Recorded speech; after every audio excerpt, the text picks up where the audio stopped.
11 տարեկան մի որբ աղջիկ անսպասելի վճռականությամբ մտնում է Երանի կենտրոն վարչական շրջանում գտնվող մի կորպորատիվ շենք։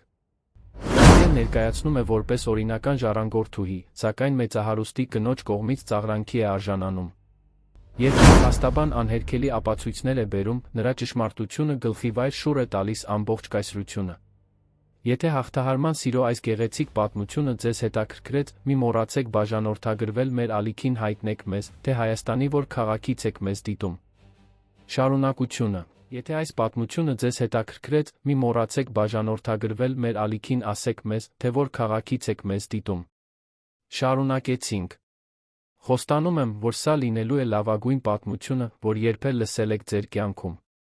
Մարտյան անձրը հորդառատ տեղում էր Երանի վրա, քաղաքի կենտրոնի փողոցները վերածելով ջրափոսերի նեոնային արտացոլանքների լաբիրինթոսի։ Աբովյան փողոցի փոքրիկ սրճարանում թույլ լույսերը թրթռում էին մշուշոտ պատուհանների վրա, ստվերներ ստեղծելով, որոնք պարում էին քերված պատերին։ Սա այն վայրերից էր, որոնց մասին ժամանակը մոռացել էր, որտեղ սուրճն արժեր մի քանի 100 դրամ, իսկ հույսերը տրվում էին անվճար տաքացրած փքաբլիթի հետ։ Տիգրան Ալեքսանյանը միայնակ նստած էր սրճարանի ամենամութ անկյունում, մատները դողում էին արդեն սառած սուրճի բաժակի շուրջ։ 52 տարեկանում նա կրում էր մի կյանքի ծանրությունը, որը փլուզվել էր խաղաթղթե տնակի պես։ Մոխրագույն կոստյումը, որ հագել էր ժամանակին իշխանության հեղինակության խորհրդանիշ, այժմ թույլ կախվել էր նրա նիհար ուսերից, իր արժանապատվության պես բծավոր ու ճմրթված։ 6 ամիս առաջ Տիգրանը հայկական ֆինանսական շուկայի ամենահարգված անուններից մեկն էր։ Նրա ընկերությունը Ալեքսանյան ներդրումները կառավարում էր ավելի քան 2 միլիարդ դրամ ուներ գրասենյակներ Երանում, Գյումրիում, Վանաձորում։ Գործարարները պայքարում էին նրա հետ հանդիպման համար, տնտեսական լրագրողները կախված էին նրա խոսքերից, իսկ կինը Անահիտը հպարտ ժպտում էր նրա կողքին մայրաքաղաքի ամենաբացառիկ հասարակական միջոցառումներին։ Այսօր նա ապրում էր կենտրոնում վարձակալած սենյակում, լոգարանը կիսում էր 3 այլ վարձակալների հետ, գոյատում խնայողական հաշվին մնացած մի քանի դրամով։ Ալեքսանյան ներդրումները շշմեցուցիչ կերպով սնանկացել էր, իր հետ տանելով հարյուրավոր ընտանիքների երազանքներն ու խնայողությունները։ Թերթերը նրան խարդախ էին անվանում, հին ընկերները փողոցի մյուս կողմն էին անցնում նրան չբարելու համար, իսկ Անահիտը մեկնել էր Դիլիջան, քրոջ տուն, իր հետ տանելով ընդամենը 1 ճամպրուկ, թողնելով 20 տարվա ամուսնությունը։ Սրճարանի դռան բացվելու ձայնից Տիգրանը հայացքը բարձրացրեց բաժակի հատակից։ Սառը քամու մի պոռթկում ներս խուժեց փոքրիկ ու թաց մի կերպարանքի հետ։ Աղջիկ էր, հազիվ թե 8-9 տարեկանից ավելի լիներ, շագանակագույն մազերը անձրից կպել էին դեմքին, իսկ հասարակ հագուստը թրջվել էր։ Նա կրծքին էր սեղմել կապույտ դպրոցական տետրը, այն խոնավությունից պաշտպանելով այնպես, կարծես դա աշխարհի ամենաթանկ գանձը լիներ։ Աղջիկը շուրջը նայեց գրեթե դատարկ սրճարանում, նրա մուգ աչքերը սահեցին յուրաքանչյուր սեղանի վրայով, մինչ գտան Տիգրանին։ Նրա հայացքում մի բան կար, որը Տիգրանին ստիպեց անհարմար շարժվել աթոռին։ Դա ոչ մանկական հետաքրքրասիրություն էր, ոչ էլ այն վախը, որ երեխաները սովորաբար ցուցաբերում են անծանոթ տղամարդու տեսնելիս։ Դա ավելի խորն էր, ավելի հասուն, քան պետք է լիներ այդքան երիտասարդ մեկի հայացքում։ Առանց վարանելու նա ուղիղ քայլեց դեպի նրա սեղանը, թաց հետքեր թողնելով սրճարանի մաշված հատակին։ Սրճարանի տերը, պապի Բենիկը, 60-ամյա մի տղամարդ, ալեխառն բեղերով, տեսարանին հետում էր վաճառասեղանի հետից, արդեն 1 ժամ նույն բաժակները սրբելով։ Ներողություն, ասաց աղջիկը, նրա ձայնը մեղմ էր, բայց հաստատուն, լի մի լրջությամբ, որը հակասում էր նրա տարիքին։ Դուք պարոն Տիգրան Ալեքսանյանն եք։ Տիգրանը զգաց, թե ինչպես ստամոքսը սեղմվեց։ Վերջին ամիսներին հանրության մեջ ճանաչվելը նշանակում էր անհարմարություն, շուկով մեղադրանքներ կամ, լավագույն դեպքում, խղճահարության հայացքներ, որոնք ավելի շատ էին վիրավորում, քան ցանկացած վիրավորանք։ Կախված է, թե ով է հարցնում, պատասխանեց նա, փորձելով ձայնը չեզոք պահել, ուսումնասիրելով երեխայի դեմքը։ Նրա մեջ ինչ-որ ծանոթ բան կար, թե վստահ էր, որ երբեք նրան չէր տեսել։ Աղջիկը չվախեցավ։ Նա մի աթոռ քաշեց նստեց նրա դիմաց, թաց տետրը հարգալից զգուշությամբ դնելով սեղանին։ Իմ անունը Սոֆիա է։ Սոֆիա Մարտիրոսյան։ Եվ ես պետք է ձեզ հետ խոսեմ իմ մայրիկի մասին։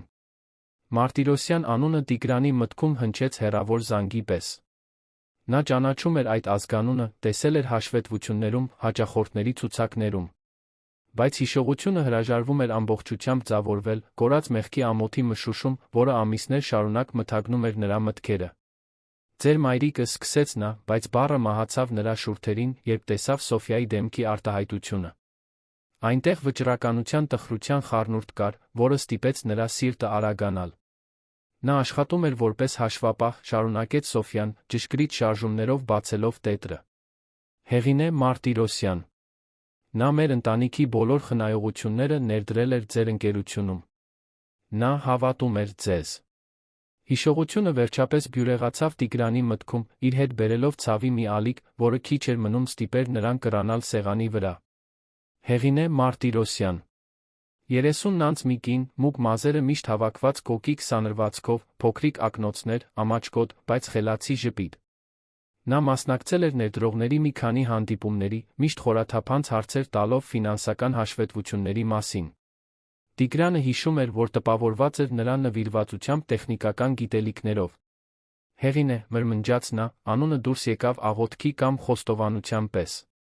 Ես հիշում եմ նրան։ Շատ խելացի կին, շատ զգույշ թվերի հետ։ Սոֆյան գլխով արեց, աչքերը փայլում էին զսպված արցունքներից։ Նա միշտ ասում էր, որ դուք տարբերվում եք մյուս գործարարներից։ Որ դուք իսկապես հոգ եք տանում այն մարդկանց մասին, ովքեր վստահում են ձեզ։ Այդ պատճառով նա ներդրեց ամեն ինչ։ Պապիկիս թողած ժառանգությունը, հայրիկիս աշխատանքային վթարի փոխհատուցումը, բոլոր խնայողությունները, որ նա կուտակել էր 2 աշխատանք անելով։ Սոֆյայի յուրաքանչյուր բառը դաշույնի պես խրվում էր Տիգրանի սիրտը։ Նա գիտեր այս պատմությունը, վերջին ամիսներին հարյուրավոր անգամ լսել էր դրա տարբերակները։ Քանդված ընտանիքներ, փշրված երազանքներ, իր ընկերության սնանկացման պատճառով կործանված կյանքեր։ Բայց դա լսել ուղղակիորեն երեխայի շուրթերից, տեսնել մերկ ու անթաքույց ցավը այդքան երիտասարդ մեկի աչքերում, տանջանքի այլ տեսակ էր։ Սոֆյա, ասաց նա, ձայնը խեղդված, ես գիտեմ, որ չկան բառեր, որոնք կարող են ես գիտեմ, որ ոչինչ, ինչ ես ասեմ, չի։ Նա ինձ չէր մեղադրում կատարվածի համար, ընդհատեց Սոֆյան, թերթելով տետրի էջերը։ Մայրիկս միշտ ասում էր, որ դուք նույնպես ինչ-որ բանի զոհ եք դարձել։ Որ ինչ-որ մեկը սարսափելի բան է արել մեղքը բարթել ձեզ վրա։ Տիգրանը դադարեց շնչել։ Ամիսներ շարունակ նա իրեն հարց էր տալիս, թե արդյոք իր ընկալումը ճիշտ է, թե արդյոք իսկապես տարօրինակ բան կար ֆինանսական տվյալներում սնանկացումից առաջ ընկած օրերին։ Բայց բոլոր փորձագետները, բոլոր աուդիտորները, բոլոր իրավաբանները, ովքեր վերլուծել էին հաշվապահական գրքերը, եկել էին նույն եզրակացության։ Տիգրան Ալեքսանյանը թույլ էր տվել կառավարման լուրջ սխալներ, որոնք հանգեցրել էին իր ընկերության կործանմանը։ Ինչ նկատի ունես դրանով, հարցրեց նա, առաջ թեքվելով։ Սոֆյան տետրի մի քանի էջ թերթեց, բացահայտելով փոքր ու ճշգրիտ ձեռագրով գրված թվերի շարքեր։ Դրանք բարդ հաշվարկներ էին, ֆինանսական հավասարումներ, կանոնով գծված գրաֆիկներ։ Աշխատանքը չափազանց մանրամասն էր, չափազանց բարդ երեխայի համար։ Մայրիկս շատ լավ էր թվերից, բացատրեց Սոֆյան, նկատելով Տիգրանի դեմքի զարմացած արտահայտությունը։ Նա ինձ մաթեմատիկա է սովորեցրել փոքրուց։ Երբ նա սկսեց կասկածել, որ ներդրումների հետ ինչ-որ բան այն չէ, նա աշխատանքը բերեց տուն։ Մենք մինչ ուշ գիշեր արթուն էինք մնում, նա ինձ բացատրում էր յուրաքանչյուր հաշվարկ, յուրաքանչյուր անհամապատասխանություն, որ գտնում էր։ Տիգրանն ավելի ուշադիր նայեց տետրի թվերին։ Նույնիսկ հուզմունքից, հոգնածությունից մշուշված տեսողությամբ նա կարողացավ ճանաչել հավասարումներից մի քանիսը։ Դրանք ռիսկերի վերլուծություններ էին, շուկայի կանխատեսումներ, անկայունության հաշվարկներ։ Այնպիսի աշխատանք, որը կարող էր անել միայն ֆինանսական շուկայի խորը գիտելիքներ ունեցող մեկը։ Նա պարզեց, որ ձեր ընկերության ռիսկերի ալգորիթմները շահարկվում էին, ասաց Սոֆյան, ձայնը ուժգնանում էր խոսելուն զուգընթաց։ Ինչ-որ մեկը փոխում էր մուտքային տվյալները, որպեսզի համակարգը հաշվարկեր ավելի ցածր ռիսկեր, քան իրականում կային։ Այդ պատճառով ներդրումները անվտանգ էին թվում, երբ այդպիսին չէին։ Տիգրանի շուրջ աշխարհը կարծես դանդաղեց։ Անձրի ձայնը պատուհաններին, հեռուստացույցի ցածր խշշոցը սրճարանի անկյունում, նույնիսկ սեփական շնչառության ձայնը հեռավոր ու խուլ թվացին։ Ամիսներ շարունակ նա փորձել էր հասկանալ, թե ինչպես կարող էին իր հաշվարկներն այդքան սխալ լինել, ինչպես էր նա այդքան լիովին ձախողվել կանխատեսել այն ռիսկերը, որոնք կործանեցին իր ընկերությունը։ Դա անհնար է, մրմնջաց նա, բայց նույնիսկ երբ բառերը դուրս եկան նրա բերանից, նա գիտեր, որ այդպես չէ։ Ալեքսանյան ներդրումների ռիսկերի վերլուծության համակարգը բարդ էր, բայց ոչ անխոցելի։ Ներքին մուտք տեխնիկական գիտելիքներ ունեցող մեկը տեսականորեն կարող էր փոխել պարամետրերը, առանց ակնհայտ հետքեր թողնելու։ Մայրիկս փորձեց ինչ-որ մեկին պատմել, շարունակեց Սոֆյան, տետրի էջերը թերթելով։ Նա դիմեց աուդիտորներին, փորձեց խոսել այլ ներդրողների հետ, նույնիսկ զանգահարեց ձեր գործընկերոջը, պարոն Վարդանին։ Վարդան Մելիքյան։ Անունը Տիգրանին հարվածեց Ստամոքսին բռունցքի պես։ Նրա լավագույն ընկերը համալսարանական տարիներից, հարսանիքի քավորը, 20 տարվա գործընկերը։ Վարդանը միակ մարդն էր, ով մնացել էր նրա կողքին սնանկացման ընթացքում, առաջարկելով բարոյական աջակցություն, նույնիսկ ֆինանսական օգնություն, որը Տիգրանը իր վիրավորված հպարտությամբ մերժել էր։ Ինչ ասաց Վարդանը նրան, հարցրեց Տիգրանը, թե նրա մի մասն արդեն գիտեր, որ չի ուզում լսել պատասխանը։ Սոֆյան փակեց տետրը, ուղիղ նայեց նրա աչքերին։ Նա ասաց, որ մայրիկս բաներ է հորինում, որ ներդրումների սթրեսը ստիպում է նրան խնդիրներ տեսնել այնտեղ, որտեղ դրանք չկան։ Առաջարկեց, որ նա բժշկական օգնության դիմի։ Սենյակը սկսեց դանդաղ պտտվել Տիգրանի շուրջ։ 20 տարվա գործընկերություն, 20 տարվա բացարձակ վստահություն, 20 տարվա ընկերություն։ Վարդանը գիտեր ընկերության բոլոր համակարգերը, ուներ մուտք բոլոր գաղտնաբառերին, մասնակցում էր բոլոր կարևոր որոշումներին։ Եթե ինչ-որ մեկը կարող էր շահարկել ալգորիթմները, առանց հետքեր թողնելու, այդ մեկը նա կլիներ։ Բայց մայրիկս չհանձնվեց, ասաց Սոֆյան, ձայնն ավելի ուժեղանալով։ Նա շարունակեց հետաքննել, ապացույցներ հավաքել։ Ասաց, որ կապացուցի, որ ձեզ օգտագործում են որպես քավության նոխազ։ Եվ որտեղ են այդ ապացույցները հիմա, հարցրեց Տիգրանը, փորձելով ձայնը կայուն պահել, չնայած հուզմունքի փոթորկին, որը պատել էր նրան։ Սոֆյան ներք նայեց, իր փոքրիկ ձեռքերը միահյուսելով տետրի վրա։ Մայրիկս հեռացավ ճշմարտությունը բացահայտելուց 3 շաբաթ անց։ Բժիշկն ասաց, որ սիրտն էր, որ նա չդիմացավ սթրեսին։ Բայց ես գիտեմ, որ դա այդքան մեծ գաղտնիք գրելու ծանրությունն էր։ Նուրբ բառախաղը չխաբեց Տիգրանին։ Նա հասկանում էր, թե ինչ էր Սոֆյան փորձում ասել, առանց օգտագործելու բառեր, որոնք երեխան չպետք է իմանար։ Հեղինե Մարտիրոսյանը հեռացել էր այս աշխարհից, իր հետ տանելով ճշմարտությունը այն շահարկման մասին, որը կործանել էր այդքան շատ մարդկանց կյանքեր, այդ թվում իրենը։ Ապացույցները հիմա ինձ մոտ են, շարունակեց Սոֆյան, թեթակի թակելով տետրին։ Մայրիկս ինձ սովորեցրեց, թե որտեղ փնտրել, ինչպես մեկնաբանել թվերը։ Նա ասաց, որ եթե մի օր ես ձեզ գտնեմ, պետք է այս ամենը ցույց տամ։ Տիգրանը զգաց, որ արցունքները այրում են իր աչքերը ամիսների ընթացքում առաջին անգամ։ Դրանք ինքնախղճահարության կամ հուսահատության արցունքներ չէին, այլ ինչ-որ այլ բան։ Մի բան, որը նա կարծում էր, թե մահացել է իր մեջ, հույսը։ Ինչու ես ինձ սա պատմում, հարցրեց նա։ Ինչու չգնացիր ոստիկանություն, կամ մամուլ, կամ… Որովհետ մայրիկս հավատում էր ձեզ, պարզապես պատասխանեց Սոֆյան։ Նա ասում էր, որ դուք լավ մարդ եք, ում խաբել են։ Եվ որովհետ նա վարանեց, գծելով ստորին շուրթը։ Եվ որովհետ հիմա մենք միայն իրար ունենք ճշմարտությունը փնտրելու համար։ Աղջկա ձայնի մեջ միայնության խորությունը հարվածեց Տիգրանին կայծակի պես։ Այստեղ 8 տարեկան երեխա էր, որ կրում էր մի բեռ, որը շատ մեծահասակներ չէին կարող տանել։ Եվ նա եկել էր իր մոտ մի կործանված ու խայտառակված մարդու, որովհետ հավատում էր, որ միասին նրանք կարող են արդարություն գտնել։ Սոֆյա, ասաց նա, վարանելով ձեռքը մեկնելով նրա ձեռքին դիպչելու համար տետրի վրա։ Դու վստահ ես, որ ուզում ես դա անել։ Եթե մայրդ ճիշտ էր, եթե իսկապես շահարկում է եղել, դա նշանակում է, որ մենք գործ ունենք վտանգավոր մարդկանց հետ։ Աղջիկը չհետ քաշվեց։ Փոխարենը, նա սեղմեց նրա ձեռքը զարմանալի ուժով այդքան փոքր մեկի համար։ Մայրիկս միշտ ասում էր, որ ճշմարտությունն արժե ցանկացած կին։ Եվ ես նրան խոստացել եմ, որ ճիշտը կանեմ։ Տիգրանը շուրջը նայեց համեստ սրճարանին, քերված պատերին, անձրին, որը շարունակում էր թակել պատուհանները։ 6 ամիս առաջ նա ղեկավարում էր հանդիպումներ շքեղ տնօրենների խորհրդի սենյակներում, որոշումներ էր կայացնում, որոնք միլիոնավոր դրամներ էին շարժում, հարգված ու հիացմունքի արժանի էր։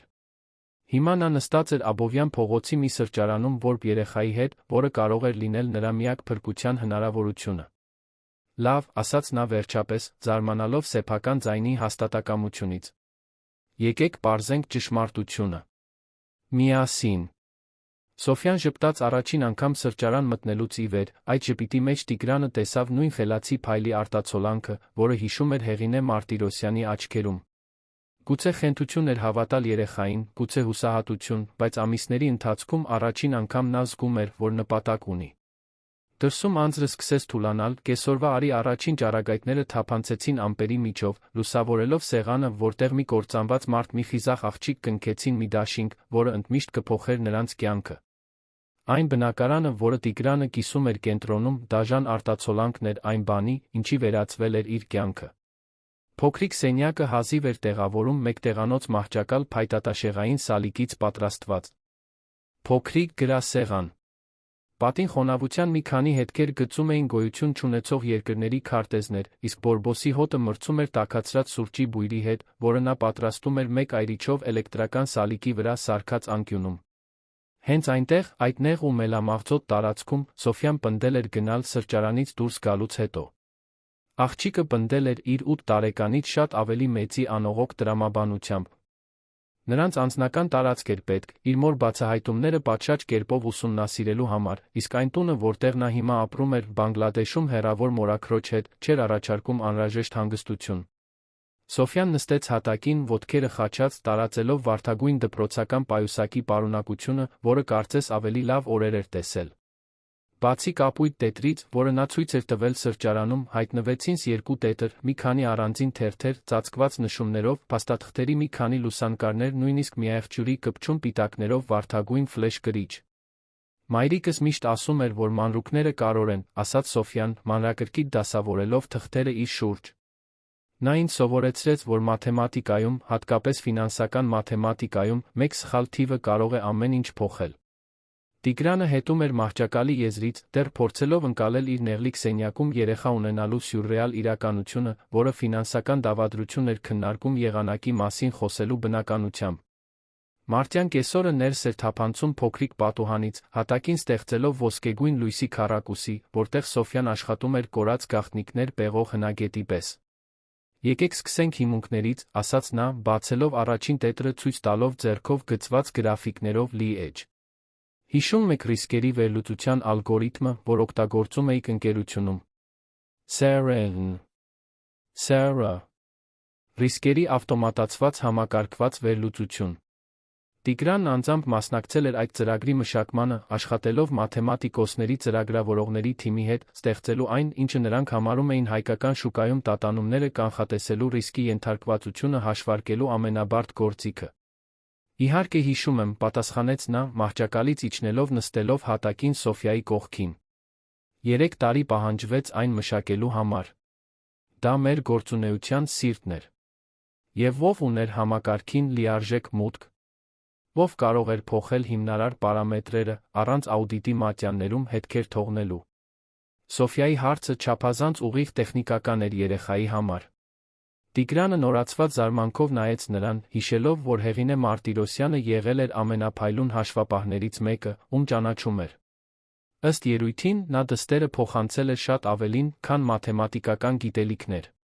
Տեխնիկապես, միայն ես Վարդանն ունեինք լիարժեք ադմինիստրատորի մուտք, խոստովանեց Տիգրանը։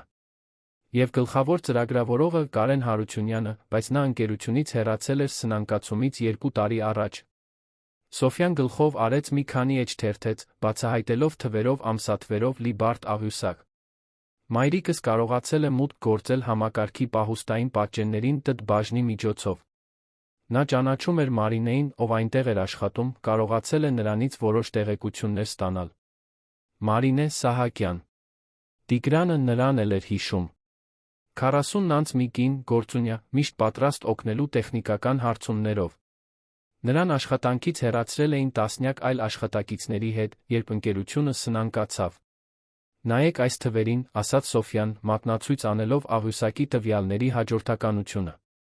Սրանք Սերայի սկզբնական կարգավորումներն են ապրանքային շուկայի անկայունության վերլուծության համար։ Իսկ սրանք, նա թերթեց էջը, այն կարգավորումներն են, որոնք ակտիվ էին համակարգում սնանկացումից 3 ամիս առաջ։ Տիգրանը թեքվեց, թվերն ավելի մոտիկից ուսումնասիրելու համար։ Նույնիսկ այն դեպքում, երբ նրա միտքը դեռ մշակում էր Սոֆյայի առաջարկածի մասշտաբը, նա կարող էր տեսնել անհամապատասխանությունները։ Ռիսկի պարամետրերը զգալիորեն նվազեցվել էին, ինչի հետանքով բարձր անկայունությամբ ներդրումները ալգորիթմի համար անվտանգ էին թվում։ Դա անհնար է, մրմնջաց նա, բայց ձայնի մեջ համոզմունք չկար։ Հիմնարար պարամետրերի ցանկացած փոփոխություն ավտոմատ ազդանշաններ կառաջացներ։ Ես անմիջապես ծանուցում կստանայի։ Սոֆյանս մի քանի էջ թերթեց ցույց տվեց սովորական թղթի վրա տպված մի շարք սքրինշոթեր։ Մայրիկս պարզեց, որ ազդանշանները վերահասցեագրվում էին։ Ձեր էլփոստին հասնելու փոխարեն դրանք ուղարկվում էին երկրորդական հաշվի, որը պարոն Վարդանը ստեղծել էր, իբր համակարգի ծանուցումները պահուստավորելու համար։ Տիգրանի արյունը կարծես սառեց երակներում։ Նա մշուշոտ հիշում էր, որ Վարդանը ինչ-որ բան էր նշել ծանուցման համակարգերում կրկնօրինակում ստեղծելու մասին, անվտանգության միջոց, եթե հիմնական սերվերների հետ խնդիրներ լինեին։ Այն ժամանակ դա խելամիտ գաղափար էր թվացել իր գործընկերոջ գործառնական արդյունավետության մասին մտահոգությանս մեկ դրսորում։ Վարդանն ասաց, որ դա մեր պաշտպանության համար է, ասաց Տիգրանը, ավելի շատ իրեն, քան Սոֆյային։ Եթե որե տեխնիկական խնդիր լիներ, նա կստանար ծանուցումները, կարող էր անմիջապես ինձ տեղյակ պահել։ Բայց նա երբեք ձեզ չի տեղեկացրել պարամետրերի փոփոխությունների մասին, այնպես չէ, հարցրեց Սոֆյան, նրա ձայնը մեղմ էր, բայց անողոք։ Տիգրանը դանդաղ գլուխը թափահարեց։ Սնանկացումից ամիսներ առաջ նա կենտրոնացած էր ընկերությունը այլ մարզերում ընդլայնելու վրա, հաճախ ճանապարհորդում էր Վարդանին, թողնում էր ամենօրյա գործառնությունների վերահսկողությունը։ Նա լիովին վստահում էր նրան, երբեք չէր կասկածել նրա մտադրություններին կամ կարողություններին։ Ավելին կա, ասաց Սոֆյան, վերցնելով ֆլեշ կրիչը միացնելով այն հին նոութբուքին, որը Տիգրանն օգտագործում էր իր սակավաթիվ առցանց գործունեության համար։ Մայրիկս կարողացել է ներբեռնել համակարգի որոշ մատյաններ, նախքան դրանք կջնջվեին։ Նոութբուքի էկրանին հայտնվեցին կոդավորված անուններով մի շարք ֆայլեր։ Սոֆյան սեղմեց դրանցից մեկի վրա, բացահայտելով կոդի տողեր ու տողեր, որոնք քիչ բան էին նշանակում Տիգրանի համար, բայց ծանոթ էին թվում աղջկան։ Սրանք CRO-ում կատարված փոփոխությունների գրառումներն են ընկերության գործունեության վերջին 6 ամիսների ընթացքում, բացատրեց նա մկնիկով սահելով կոդի վրայով։ Տեսեք այստեղ, այս ամսա թվին։ Նա մատնացույց արեց մի կոնկրետ տող։ Անցյալ տարվա օգոստոսի 16-ին։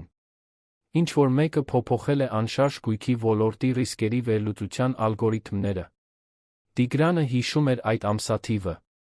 Դա այն օրն էր, երբ նրանք հաստատեցին ընկերության պատմության մեջ ամենամեծ ներդրումը անշարժ գույքի ֆոնդերում, մի գործարք, որը Վարդանը խանդավառությամբ պաշտպանել էր։ Այն ժամանակ բոլոր վերլուծությունները ցույց էին տալիս, որ դա ոսկե հնարավորություն է, նվազագույն ռիսկերով բացառիկ եկամտաբերության ներուժով։ 3 շաբաթ անց, շարունակեց Սոֆյան, նմանատիպ փոփոխություն է եղել պետական արժեթղթերի վերլուծության ալգորիթմներում։ Եվ հետո տեխնոլոգիական ընկերությունների բաժնետոմսերի գնահատման պարամետրերում։ Յուրաքանչյուր փոփոխություն համապատասխանում էր ներդրումային որոշման, որը Տիգրանը հիշում էր, որ կայացրել էր CRA-ի առաջարկությունների հիման վրա։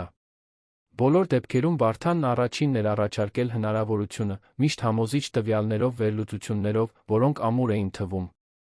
Օրինաչափությունը պարզ է, ասաց Սոֆյան, փակելով ֆայլը, բացելով մյուսը։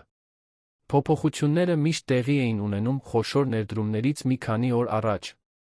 Համակարգը փոխվում էր, ցույց տալու ավելի ցածր ռիսկեր, քան իրականում կային, դուք մեծ ներդրումներ էիք անում այդ կեղծ վերլուծությունների հիման վրա, հետո շուկան իրեն պահում էր իրական ռիսկերին համապատասխան, պատճառելով զանգվածային կորուստներ։ Տիգրանը սրտխառնոց զգաց։ Դավաճանության մասշտաբը, եթե Սոֆյան ճիշտ էր, շատ ավելին էր, քան ֆինանսական հարցը։ Վարդանը ոչ միայն գումար էր գողացել կամ տվյալներ շահարկել։ Նա համակարգված կերպով ոչնչացրել էր Տիգրանի հեղինակությունը, հարյուրավոր ներդրողների կյանքը անուղղակիորեն տառապանք պատճառել ամբողջ ընտանիքներին, այդ թվում հեղինեին Սոֆյային։ Բայց ինչո՞ւ, հարցրեց նա, ձայնը խռպոտ հուզմունքից։ Ինչո՞ւ Վարդանը դա կաներ։ Մենք գործընկերներ էինք։ Նա նույնպես գումար կորցրեց սնանկացումից։ Սոֆյան փակեց նոութբուքը, շրջվեց, ուղիղ նրան նայելու։ Նրա մուգ աչքերում տխուր իմաստություն կար, որը ստիպեց Տիգրանի սիրտը սեղմվել։ Մայրիկս դա էլ է պարզել, ասաց նա, վերցնելով վերջին տետրը։ Ընկերության սնանկացումից 2 շաբաթ առաջ պարոն Վարդանը իր բոլոր անձնական ակտիվները փոխանցել է արտասահմանյան հաշիվների։ Նա կնքել է որոշ բաժնետոմսերի նախնական վաճառքի պայմանագրեր, որոնք գիտեր, որ կարժե զրկվեն։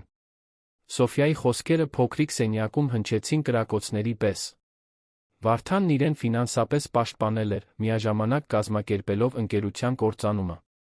Ավելին, նա հավանաբար շահույթ էր ստացել փլուզումից, վաճառելով բաժնետոմսերը անկումից առաջ գնելով ուրիշները, ճշգրիտ իմանալով, թե երբ շուկան կարձագանքի Ալեքսանյան ներդրումների կորուստներին։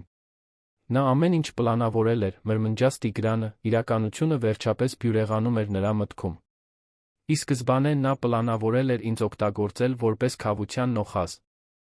Մայրիկս հավատում էր, որ այո, հաստատեց Սոֆյան։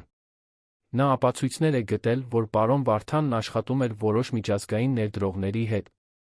Նրանք ուզում էին սնանկացնել որոշ հայկական ընկերություններ, սնանկացումից հետո ակտիվները ցածր գներով գնելու համար։ Դավադրությունն ավելի լայնածավալ չարագուշակ էր, քան Տիգրանը պատկերացնում էր։ Խոսքը ոչ միայն ագա գործընկերոջ մասին էր, այլ հայկական ֆինանսական շուկան շահարկելու համակարգված գործողության։ Եվ նա եղել էր կատարյալ գործիքը, հարգված, վստահելի, լիովին անտեղյակ այն ամենից, ինչ կատարվում էր իր շուրջը։ Ինչու ես ինձ այս ամենը պատմում, նորից հարցրեց նա, բայց այս անգամ հարցն այլ իմաստ ուներ։ Դա այլս դրդապատճառի մասին չէր, այլ հույսի։ Սոֆյան տետրերը զգուշությամբ դրեց պայուսակի մեջ, կարծես դրանք թանկարժեք մասունքներ լինեին։ Որովհետ մայրիկս ինձ երկու բան խոստացրեց հեռանալուց առաջ, ասաց նա։ Առաջինը, որ ես միշտ ճշմարտությունը կասեմ, անկախ նրանից, թե որքան ցավոտ է դա։ Երկրորդը, որ եթե ես հնարավորություն ունենամ օգնելու մեկին, ով անարդարության է ենթարկվել, ես պետք է դա անեմ։ Նա վեր կացավ, մոտեցավ պատուհանին, նայելով կենտրոնի մարդաշատ փողոցին։ Նույնիսկ թիկունքից Տիգրանը կարող էր զգալ այն պատասխանատվության բեռը, որը կրում էր աղջիկը։ Բացի այդ, շարունակեց նա, առանց շրջվելու, մայրիկս միշտ ասում էր, որ լավ մարդիկ արժանի են երկրորդ հնարավորության։ Դուք ամեն ինչ կորցրիք ուրիշի ստի պատճառով։ Դա արդար չէ։ Տիգրանը վեր կացավ, մոտեցավ նրան պատուհանի մոտ։ Ներքում կյանքը շարունակում էր իր բնականոն ռիթմը։ Մարդիկ շտապում էին մայթերով, մեքենաները ազդանշան էին տալիս խցանման մեջ, փողոցային վաճառողներն առաջարկում էին իրենց ապրանքները։ Մի աշխարհ, որտեղ մարդկանց մեծամասնությունը հավատում էր, որ Տիգրան Ալեքսանյանը ձախողակ հնարավոր է, խարդախ գործարար է։ Սոֆյա, ասաց նա, նրբորեն ձեռքը դնելով աղջկա ուսին, եթե մենք դա անենք, եթե փորձենք բացահայտել ճշմարտությունը, հեշտ չի լինելու։ Վարդանը հզոր մարդ է։ Նա ունի ռեսուրսներ, կապեր, իրավաբաններ։ Իսկ մենք, նա ժեստով ցույց տվեց իրեն շրջապատող համեստ սենյակը, մենք շատ քիչ բան ունենք։ Սոֆյան շրջվեց նրան նայելու, Տիգրանը կրկին զարմացավ նրա աչքերի հասունությունից։ Մայրիկս միշտ ասում էր, որ ճշմարտությանը ռեսուրսներ պետք չեն ճշմարտություն լինելու համար։ Նրան պարզապես պետք են ճիշտ մարդիկ, այն պատմելու համար։ Նրանք մի քանի րոպե լուռ մնացին, յուրաքանչյուրը կորած իր մտքերի մեջ։ Կեսօրվա արը մայր էր մտնում, Երանի երկինքը ներկելով նարնջագույն վարդագույն երանգներով, որոնք արտացոլվում էին հարան շենքերի պատուհաններում։ Լավ, ասաց Տիգրանը վերջապես։ Եկեք դա անենք։ Եկեք բացահայտենք ճշմարտությունը Վարդան Մելիքյանի մասին։ Սոֆյան ժպտաց, առաջին անգամ, երբ նա մի քանի ժամ առաջ մտել էր իր կյանք, Տիգրանը նրա մեջ տեսավ ինչ-որ բան, վաղաժամ լրջությունից բացի։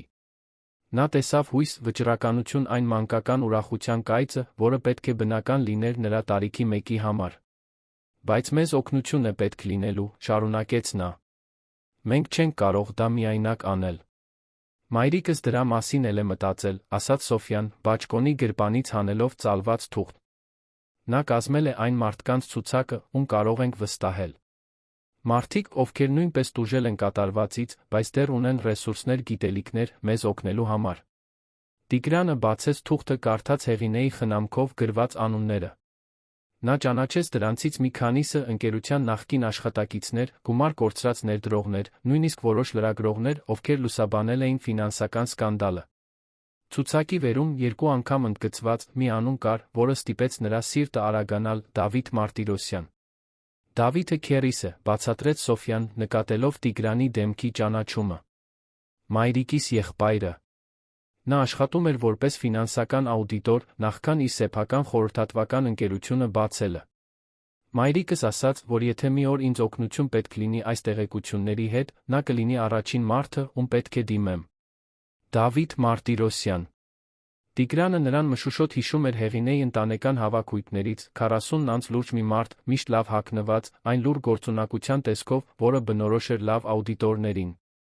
Եթե Հեղինեն վստահել էր նրան Սոֆյայի խնամքը, եթե ինչ-որ բան պատահեր, նա պետք է վստահելի մարդ լիներ։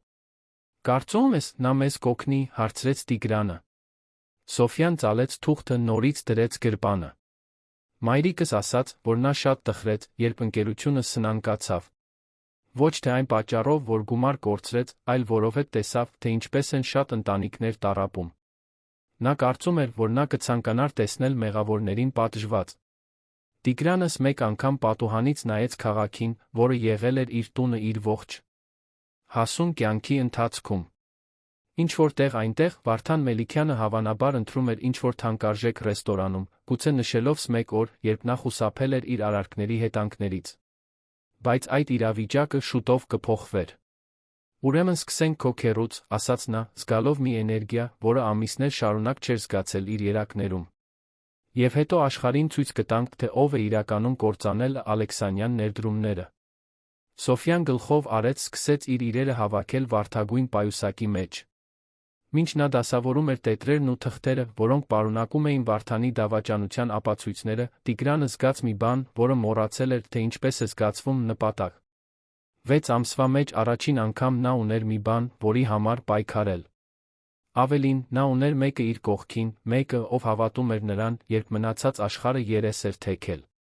8 տարեկան մի աղջիկ, որը կրում էր իր մոր իմաստությունը արդարություն փնտրելու վճռականությունը մի աշխարհում, որը հաճախ պարգատրում էր անազնիվներին։ Օրը մոտենում էր ավարտին, բայց Տիգրանի Սոֆյայի համար դա ընդամենը մի ճանապարհորդության սկիզբն էր, որը ընդմիշտ կփոխեր նրանց երկուսի կյանքը։ Դավիթ Մարտիրոսյանի գրասենյակը զբաղեցնում էր Հյուսիսային պողոտայի տարածքում գտնվող գործարար շենքի 10-րդ հարկը, մեծ պատուհաններով, որոնք բացում էին Երանի ֆինանսական կենտրոնի համայնապատկերը։ Դա ժամանակակից ֆունկցիոնալ տարածք էր, բաց գույնի փայտե կահույքով մի քանի համակարգչային էկրաններով, որոնք ցուցադրում էին գրաֆիկներ, աղյուսակներ, որոնք բաբախում էին հայկական ֆինանսական շուկայի կատաղի կյանքով։ Տիգրանը ծանոթ սեղմում զգաց ստամոքսում, մտնելով այդ միջավայր։ 1 տարի առաջ նա բնականաբար շրջում էր նման վայրերում, ողջունում գործընկերներին, քննարկում գործարքներ, վերաբերվում էին նրան հարգանքով, նույնիսկ ակնածանքով։ Հիմա, հագնելով նույն ճմրթված կոստյումը, նա իրեն զգում էր որպես ներխուժող մի աշխարհում, որն այլևս իրեն չէր պատկանում։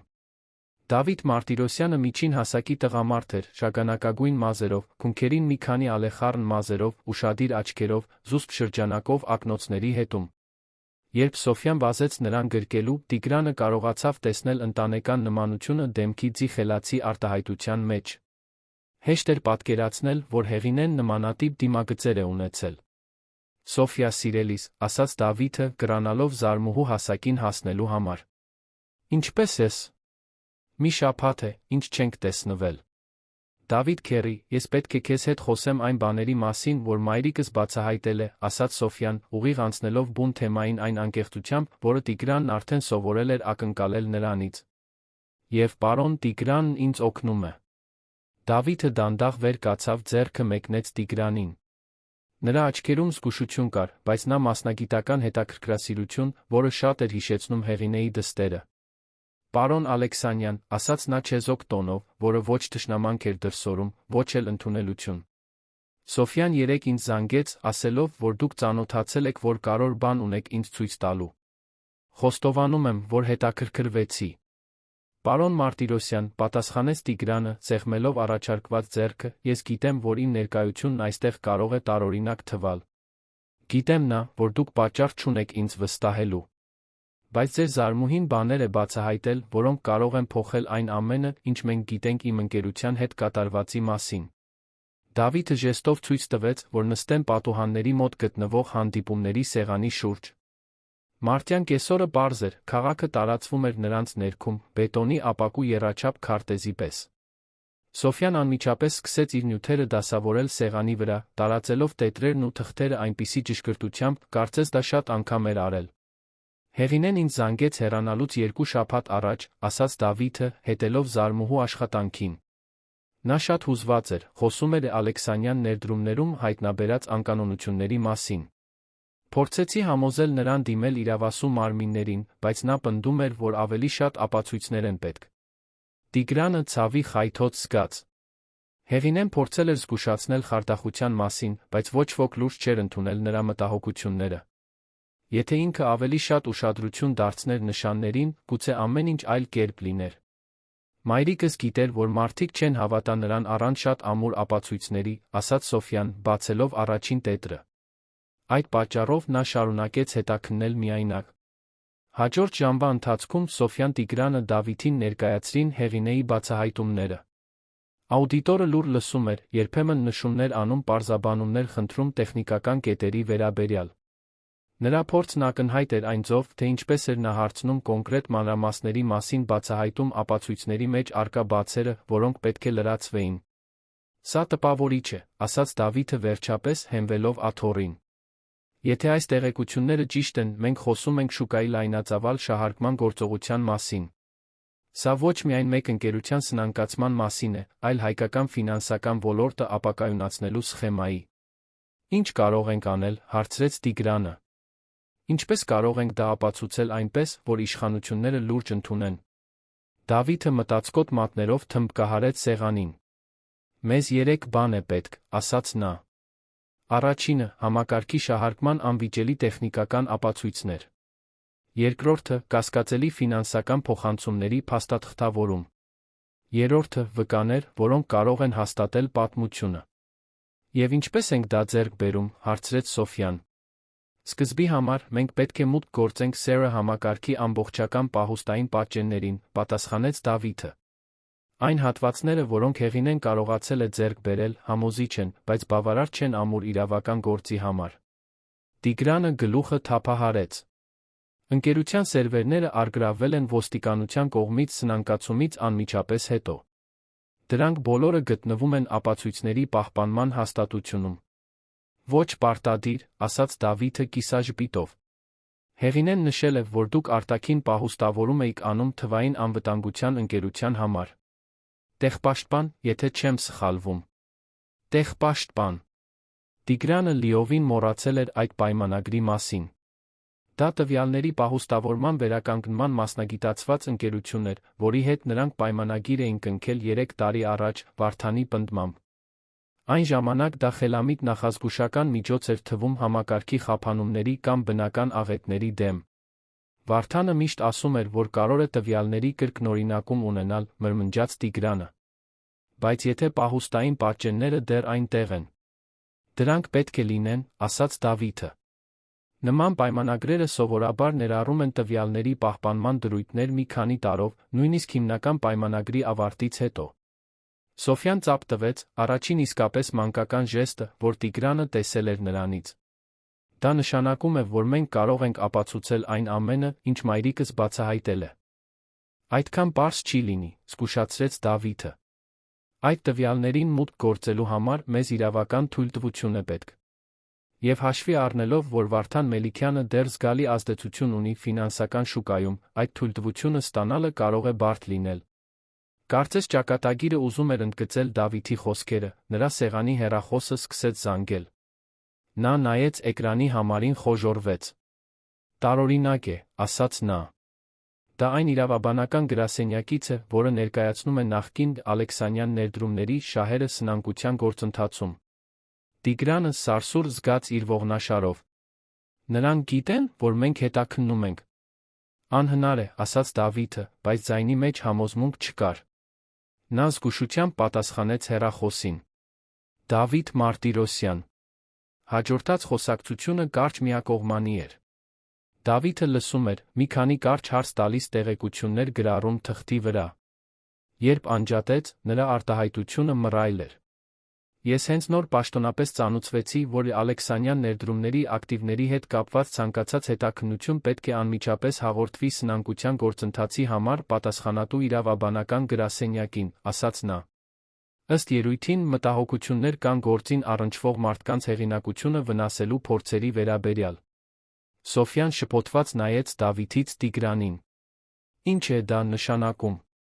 Դա նշանակում է, որ ինչ-որ մեկը գիտի, որ մենք հետաքննում ենք, պատասխանեց Տիգրանը, զգալով այն ծանոթ պարանոյայի զգացումը, որը սովորել էր ճանաչել իր անկման ամենավատ պահերին։ Եվ այդ մարդն ունի իրավական ռեսուրսներ, փորձելու մեզ կանգնեցնել։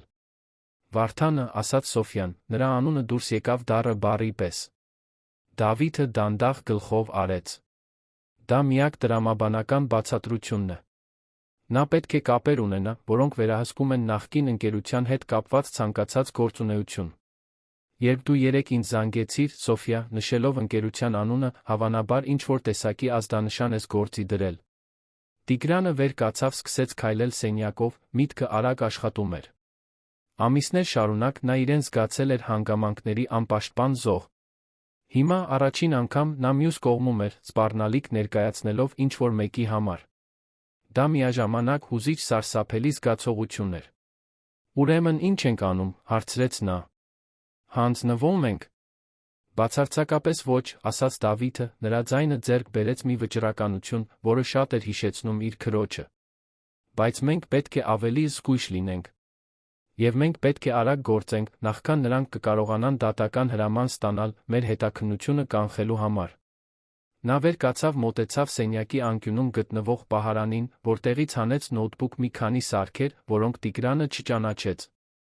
Ես որոշ կապեր ունեմ տեղպաշտպանում, ասաց Դավիթը։ Մարդիկ, ովքեր կարող են մեզ օգնել մուտք գործել պահուստային պատճեններին, առանց պաշտոնական ուղիներով անցնելու։ Դա լիովին օրինական չէ, բայց հաշվի առնելով, թե ինչի հետ ենք բախվում, դա կարող է լինել մեր միակ տարբերակը։ Սոֆյան արագ հավաքեց իր նյութերը։ Երբ կարող ենք դա անել։ Այսօր գիշեր, պատասխանեց Դավիթը։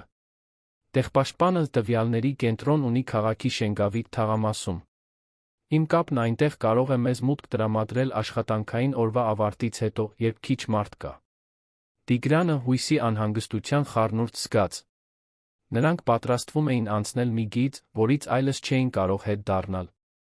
Երբ նրանք վերականգնեին ապացույցները պահուստային պատճեններից, նրանք պարտավորված կլինեին մի գործողության ընթացքի, որն անխուսափելիորեն նրանց ուղղակի հակամարտության մեջ կդներ Վարդան Մելիքյանի հետ։ Մի բան կա, որ պետք է ասեմ, ասաց նա, նայելով Սոֆյային։ Եթե մենք դա անենք, եթե իսկապես փնտրենք այդ ապացույցները, հետդարձ չկա։ Վարդանը կիմանա, որ մենք իրական սպառնալիք ենք, նա կանի ամեն ինչ, որ կարողանա մեզ կանգնեցնել։ Կարող է վտանգավոր դառնալ։ Սոֆյան նայեց նրան այն լուրջ արտահայտությամբ, որը շատ ավելի մեծ էր թվում, քան իր 8 տարեկանը։ Դավիթ Քերի, ասաց նա, պատմիր պարոն Տիգրանին, թե ինչ էր մայրիկս միշտ ասում ճիշտ բան անելու մասին։ Դավիթը տխուր ժպտաց։ Հեղինեն սովորաբար ասում էր, որ ճիշտ բանը հազվադեպ է հեշտ բանը։ Բայց եթե մենք ճիշտ բանը չենք անում, երբ հնարավորություն ունենք, մենք կորցնում ենք բողոքելու իրավունքը, երբ սխալ բաներ են տեղի ունենում։ Խոսքերը սենյակում հնչեցին Հեղինե Մարտիրոսյանի իմաստության արձագանքի պես, մի կնոջ, ով ռիսկի էր դիմել ամեն ինչով, ճշմարտությունը բացահայտելու համար, ով այդ նույն քաջությունը փոխանցել էր իր դստերը։ Ուրեմն որոշված է, ասաց Տիգրանը։ Գնում ենք այդ ապացույցների հետից։ Կեսօրվա մնացած մասն անցավ պլանավորման մեջ։ Դավիթն օգտագործեց իր կապերը, կազմակերպելու մուտքը տեղպաշտպան, մինչդեռ Սոֆյան օգնեց ճշգրիտ որոշել, թե որ ֆայլերն են նրանք պետք փնտրեն պահուստային պատճեններում։ Տիգրանը նպաստեց ընկերության համակարգերի այն գաղտնաբառերի իր իմացությամբ, որոնք դեռ կարող էին ակտիվ լինել։ Երբ Արը սկսեց մայր մտնել Երանի վրա, երեքը լքեցին Դավիթի գրասենյակը, ուղղորդվեցին քաղաքի Շենգավիթ թաղամաս։ Տեղպաշտպանը գտնվում էր արդյունաբերական թաղամասում, շրջապատված պահեստներով, գործարաններով, որոնք գիշերը վերածվում էին մութ ուրվագծերի, նարնջագույն երկնքի ֆոնին։ Դավիթի կապը Ռուբեն անունով երիտասարդ տեխնիկ էր, ով նրանց դիմավորեց շենքի կողային մուտքի մոտ։ Նա նյարդային էր թվում, բայց վճռական էր օգնելու։ Ձեր քույրը լավ մարդ էր, ասաց նա Դավիթին, մինչ նրանց տանում էր լուր բզզացող սերվերներով լի միջանցքներով։ Երբ նա գալիս էր այստեղ, պահուստային պատճենները ստուգելու, միշտ բոլորին հարգանքով էր վերաբերվում։ Ոչ թե գործադիրների մեծամասնության պես։ Նրանք հասան սարքավորումներով լի մի սենյակ, որտեղ Ռուբենը գտավ այն սերվերները, որոնք պարունակում էին Ալեքսանյան ներդրումների տվյալները։ Ճարպիկ մատներով նա սկսեց նավարկել ֆայլերի միջով, փնտրելով Սերը համակարգի պահուստային պատճենները սնանկացումից ամիսներ առաջ։ Ահա, ասաց նա մի քանի րոպե անց։ Համակարգի բոլոր տվյալները, ներառյալ փոփոխությունների մատյանները, սկզբնական կարգավորումները, նույնիսկ ալգորիթմի մշակման հետ կապված ներքին էլեկտրոնային նամակները։ Սոֆյան հիացմունքով հետում էր էկրաններին, մինչ գիգաբայթերով տվյալներ պատճենվում էին շարժական պահեստավորման սարքերի վրա։ Կարծես նրանք պեղում էին թվային ժամանակի պարկուճ, պահպանելով մի դավաճանության ապացույցներ, որը կործանել էր այդքան շատ կյանքեր։ Այստեղ մի տարօրինակ բան կա, ասաց Ռուբենը հանկարծ, խոժոռվելով, նայելով էկրաններից մեկին։ Այս ֆայլերին վերջերս մուտք են գործել։ Ինչ որ մեկը այստեղ է եղել ընդամենը 2 շաբաթ առաջ, ներբեռնելով նույն տվյալները։ Դավիթն ու Տիգրանը անհանգիստ հայացքներ փոխանակեցին։ Ո՞վ, հարցրեց Դավիթը։ Մուտքը թույլատրվել է։ Վարդան Մելիքյանի կողմից, կարդաց Ռուբենը էկրանից։ Նա ներկայացրել է իրավական փաստաթղթեր, պնդելով, որ տվյալները պետք են սնանկության գործընթացի համար։ Տիգրանի արյունը սառեց։ Վարդանը ոչ միայն գիտեր, որ նրանք հետաքննում են, այլ առաջինն էր հասել։ Ապացույցներին։ Նա փորձում էր ոչնչացնել կամ փոփոխել այն ամենը, ինչը կարող էր իրեն մեղադրել։ Կարող ենք տեսնել, թե ինչին է նա մուտք գործել, հարցրեց Սոֆյան։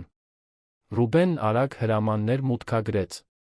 Այո, ահա մատյանը։ Նա ներբեռնել է Սերը համակարգի հետ կապված բոլոր ֆայլերը, ներառյալ սկզբնական կարգավորումները, փոփոխությունների գրառումները։ Բայց դա նշանակում է, որ նա ունի սեփական խարդախության ապացույցները, ասաց Տիգրանը, շփոթված։ Ոչ, ասաց Դավիթը դանդաղ, հասկանալով իրավիճակը։ Դա նշանակում է, որ նա պատրաստվում է կեղծել ապացույցներ։ Եթե նա մուտք ունի սկզբնական ֆայլերին, նա կարող է ստեղծել փոփոխված տարբերակներ, որոնք իրեն անմեղ կհանեն, քեզ էլ ավելի կմեղադրեն։ Այն ամենի մասշտաբը, ինչի հետ բախվում էին, վերջապես պարզ դարձավ Տիգրանի համար։ Նրանք ոչ միայն պայքարում էին իրենց անմեղությունն ապացուցելու համար, այլ մրցում էին ժամանակի դեմ կանխելու Վարդանի կողմից կեղծ ապացույցների ստեղծումը, որոնք անհնարին կդարձնեին ճշմարտությունը բացահայտելը։ Մենք պետք է արագ գործենք, ասաց Սոֆյան այնպիսի վճռականությամբ, որը սենյակում գտնվող բոլոր մեծահասակներին հիշեցրեց, որ, չնայած իր տարիքին, նա կրում էր իր մոր ուժը։ Ռուբենն ավարտեց պատճենումները, պահեստավորման սարքերը տվեց Դավիթին։ Վերցրեք, սա լավ օգտագործեք, ասաց նա։ Եթե հեղինեն ճիշտ էր կատարվածի մասին, դուք ձեր ձեռքերում ունեք վերջին տարիների ամենամեծ ֆինանսական խարդախության ապացույցը։ Երբ նրանք լքեցին, տեղպաշտպանը, Երանը ընկղմված էր գիշերվա խավարի մեջ։ Քաղաքի լույսերը տարածվում էին մինչ հորիզոն, երկրային աստղերի պես, յուրաքանչյուրը ներկայացնելով կյանքեր, որոնք շարունակում էին իրենց առօրյան, անտեղյակ այն դրամայից, որը ծավալվում էր նրանց միջ։ Դավիթի մեքենայում, վերադառնալով քաղաքի կենտրոն, Սոֆյան խախտեց այն լռությունը, որը տիրում էր այն պահից, երբ նրանք պարզեցին, որ Վարդանը մուտք է գործել նույն ֆայլերին։ Մայրիկս միշտ ասում էր, որ երբ ինչ-որ մեկը շատ է փորձում ինչ-որ բան թաքցնել, դա այն պատճառով է, որ այդ բանը կարոր է, ասաց նա։ Եթե պարոն Վարդանն այդքան շատ է աշխատում ճշմարտությունը թաքցնելու համար, դա այն պատճառով է, որ ճշմարտությունը կարող է նրան կործանել։ Տիգրանը հետին հայելու միջով նայեց աղջկան։ Նույնիսկ մեքենայի խավարում նա կարող էր տեսնել նրա աչքերի վճռականությունը։ Հեղինե Մարտիրոսյանը ստեղծել էր արտասովոր դուստր, մեկին, ով չէր վախենա նույնիսկ հայկական ֆինանսական ոլորտի ամենահզոր մարդկանցից մեկի դեմ դուրս գալու անհնարին թվացող խնդրի առջ։ Դու ճիշտ ես, ասաց նա։ Եվ վաղը մենք աշխարհին ցույց կտանք, թե ով է իրականում Վարդան Մելիքյանը։ Բայց մինչ նրանք քշում էին Երանի փողոցներով, նրանցից ոչ ոք չգիտեր, որ Վարդանն արդեն 2 քայլ առաջ էր, պատրաստելով մի քայլ, որը կփորձեր ոչ միայն նրանց վճռականությունը, այլ նրանց անհավանական դաշինքի գոյատումը։ Մելիքյան կապիտալի հայելային շենքը վեհորեն բարձրանում էր հյուսիսային պողոտայում, նրա 30 հարկերն արտացոլում էին երանյան առավոտյան մոխրագույն երկինքը։ Տիգրանը շենքին հետում էր Դավիթի մեքենայի ապակուց, զգալով զայրույթի վճռականության խառնուրդ, որը ամիսներ շարունակ չէր զգացել։ Ձեռքերում նա պահում էր դարչնագույն ծրար, որը պարունակում էր նախորդ գիշեր հավաքած ապացույցները, անհերքելի ապացույցներ այն դավաճանության, որը կործանել էր իր կյանքը։ Սոֆյան նստած էր նրա կողքին, հագնելով մուգ կապույտ զգեստ, որը Դավիթը գնել էր նրա համար նախորդ առավոտյան։ Դա պարզ, բայց էլեգանտ հագուստ էր, որը նրան ավելի մեծ լուրջ էր դարձնում։ Վերջին 2 օրվա ընթացքում աղջիկը կորած երեխայից վերածվել էր հստակ առաքելությամբ վճռական երիտասարդ կնոջ։ Վստահ ես, որ ուզում ես դա այսպես անել, հարցրեց Դավիթը 3-րդ անգամ։ Մենք կարող ենք ապացույցները ուղղակիորեն տանել ոստիկանություն կամ արժեթղթերի հանձնաժողով։ Տիգրանը գլուխը թափահարեց։ Վարդանը կապեր ունի այս բոլոր վայրերում։ Նա արդեն ապացուցել է, որ կարող է շահարկել պաշտոնական գործընթացները։ Մեր միակ հնարավորությունը նրան ստիպելն է հրապարակայնորեն խոստովանել վկաների առջ, որոնց նա չի կարող լռեցնել։ Նրանց մշակած ռազմավարությունը ռիսկային էր, բայց դա միակն էր, որն իրական հնարավորություն էր տալիս ճշմարտությունը բացահայտելու։ Այդ առավոտ Վարդան Մելիքյանը մամուլի ասուլիս էր անցկացնելու, հայտարարելու նոր ներդրումային ֆոնդի ստեղծման մասին, օգտվելով առիթից մեկ անգամ մեկնաբանելու այն անպատասխանատվությունը, որը հանգեցրել էր Ալեքսանյան ներդրումների սնանկացմանը։ Երկրի ամենակարևոր ֆինանսական մամուլը ներկա էր լինելու, բացի պոտենցիալ ներդրողներից կարգավորող մարմիններից։ Մայրիկս միշտ ասում էր, որ երբեմն պետք է հրեշին դիմակայել իր իսկ որջում, ասաց Սոֆյան, ուղղելով մազերի ժապավենը։ Դա միակ ձն է վստահ լինելու, որ նա չի կարող փախչել։ Նրանք դուրս եկան մեքենայից, քայլեցին դեպի շենքը։ Տիգրանը իր ճմրթված կոստյումը փոխարինել էր Դավիթից վերցրածով, որը մի փոքր մեծ էր նրա վրա, բայց գոնե մաքուր էր արթուկված։ Նա պետք է հարգալից տեսք ունենար, երբ մտներ մամուլի սրահ, գոնե այնքան ժամանակ, որպեսզի ասեր այն, ինչ պետք է ասվեր։ Մելիքյան կապիտալի շենքի մուտքը լայն շքեղ տարածք էր, իտալական մարմարե հատակով ժամանակակից արվեստի գործերով պատերին։ Մի քանի անվտանգության աշխատակիցներ շրջում էին նախասրահում, շիկահեր ընդունարանի աշխատակցուհին պրոֆեսիոնալ ժպտաց, երբ նրանք մոտեցան։ «Բարի օր», ասաց Տիգրանը, փորձելով ձայնը հանգիստ պահել։ «Մենք հավատարմագրված լրագրողներ ենք պարոն Մելիքյանի մամուլի ասուլիսի համար»։ Կինը ստուգեց իր համակարգչի ցուցակը, խոժոռվեց։ «Ես ձեր անունները այստեղ չեմ տեսնում։ Դուք մամուլի հավատարմագրեր ունեք»։ Դավիթն առաջ անցավ, ցույց տալով նույնականացման քարտ, որը պատրաստել էր գիշերը։ «Մենք ֆինանսական վերլուծություն ամսագրից ենք», ասաց նա, օգտագործելով մի փոքր մասնագիտացված հրատարակության անուն, որն իրականում գոյություն ուներ։ «Մենք մեր հավատարմագրման հայտը 3 էլ-փոստով ենք ուղարկել»։ Ընդունարանի աշխատակցուհին մի պահ վարանեց, հետո ստուգեց իր էլ-փոստը, գտավ այն նամակը, որը Դավիթն ուղարկել էր մի քանի ժամ առաջ։ Ահ, այո, այստեղ է։ Միջոցառումների սրահ տանող վերելակը 3-րդն է աջ կողմում։ Մինչ նրանք բարձրանում էին 25-րդ հարկ, Սոֆյան ամուր սեղմեց Տիգրանի ձեռքը։ «Նյարդայնանում ես», հարցրեց նա։ «Շատ», խոստովանեց նա։ «Իսկ դո՞ղ»։ «Ես էլ»։ Բայց մայրիկս միշտ ասում էր, որ քաջությունը վախ չունենալը չէ։ Դա ճիշտ բան անելն է, նույնիսկ երբ վախենում ես։ Վերելակի դռները բացվեցին, բացահայտելով էլեգանտ միջանցք, որը տանում էր դեպի միջոցառումների սրահ։ Արդեն լրագրողների, օպերատորների մամուլի ասուլիսի արտադրության մեջ ներգրավված այլ մարդկանց շարժ կար։ Տիգրանը ճանաչեց ֆինանսական մամուլի մի քանի դեմքեր, մարդիկ, ովքեր 1 տարի առաջ նրան հարգանքով էին վերաբերվում, ովքեր հիմա հավանաբար նրան կտեսնեին որպես ողորմելի կերպար, որը փորձում է իրեն արդարացնել։ Սրահն ինքնին տպավորիչ էր, մեծ պատուհաններով, որոնք բացում էին Երանի համայնապատկերը, փոքր բեմով, որտեղ Վարդան Մելիքյանը շուտով իր հայտարարությունները կաներ։ Ներկա էր մոտ 50 մարդ, ներառյալ լրագրողներ, ներդրողներ, կարգավորող մարմինների ներկայացուցիչներ։ Տիգրանը նկատեց Վարդանին սրահի մյուս կողմում, աշխույժ զրուցելով մի խումբ գործարարների հետ։ 55 տարեկանում Վարդանը պահպանում էր հաջողության այն տեսքը, որը միշտ մշակել էր, կատարյալ կտրված ալեխառն մազեր, անթերի իտալական կոստյում, վստահ ժպիտ, որը ճառագում էր վստահություն, գործունակություն։ Դժվար էր հավատալ, որ այդ մարդը, ով 2 տասնամյակ եղել էր իր լավագույն ընկերը, պատասխանատու էր այդքան ավերածությունների համար։ Այնտեղ է նա, մրմնջաց Սոֆյան, հետելով Տիգրանի հայացքին։ «Հիշեք պլանը», զգուշորեն ասաց Դավիթը։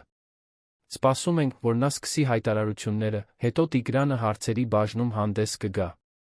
Սոֆյա, դու ինձ հետ կմնաս, մինչ ես նշան տամ»։ Նրանք տեղեր գտան սրահի հետի մասում, սպասեցին։ Աստիճանաբար խոսակցությունների խշշոցը մարեց, երբ մարդիկ տեղավորվեցին իրենց աթոռներին։ Վարդանը բարձրացավ փոքր բեմ, 2 օգնականների ուղեկցությամբ, ողջունեց հանդիսատեսին, իր բնորոշ ժպիտով կանգնեց ամբիոնի հետում։ «Տիկնայք, պարոնայք», սկսեց նա, նրա ձայնը հեշտությամբ լցրեց սրահը, «մեծ հաճույքով այսօր հայտարարում եմ Մելիքյան Գլոբալ Ինվեստմենթ-ի ստեղծման մասին, մի նոր ֆոնդ, որը ներկայացնում է հայկական ներդրումների ապագան միջազգային շուկայում»։ Տիգրանը սրտխառնոց զգաց, լսելով Վարդանի շուրթերից հեշտությամբ հոսող խոսքերը։ Այնտեղ էր այն մարդը, ով կործանել էր իր ընկերությունն քանդել հարյուրավոր ընտանիքներ անուղղակիորեն պատճառ դարձել Հեղինե Մարտիրոսյանի վաղաժամ հեռանալուն, խոսելով ներդրումների ապագայի մասին, կարծես նա տեսլական ունեցող լիներ, այլ ոչ թե հանցագործ։ Վերջին տարիներին, շարունակեց Վարդանը, մենք ականատես ենք եղել հայկական ֆինանսական ոլորտում անպատասխանատվության ողբերգական դեպքերի։ Նախկինի Ալեքսանյան ներդրումների նման ընկերությունները ցույց տվեցին, որ պատշաճ վերահսկողության բացակայությունը անխոհեմ կառավարումը կարող են հանգեցնել կործանարար հետանքների անմեղ ներդրողների համար։ Հենց այդ պահին Տիգրանի մեջ ինչ-որ բան կոտրվեց։ Լսել, թե ինչպես է Վարդանն օգտագործում իր իսկ պատճառած ավերածությունները որպես անպատասխանատվության օրինակ, անցնում էր այն սահմանը, որը նա կարող էր տանել։ Նա կտրուկ վեր կացավ իր աթոռից, շարժումը հետաքրքրության շշուկ առաջացրեց սրահում։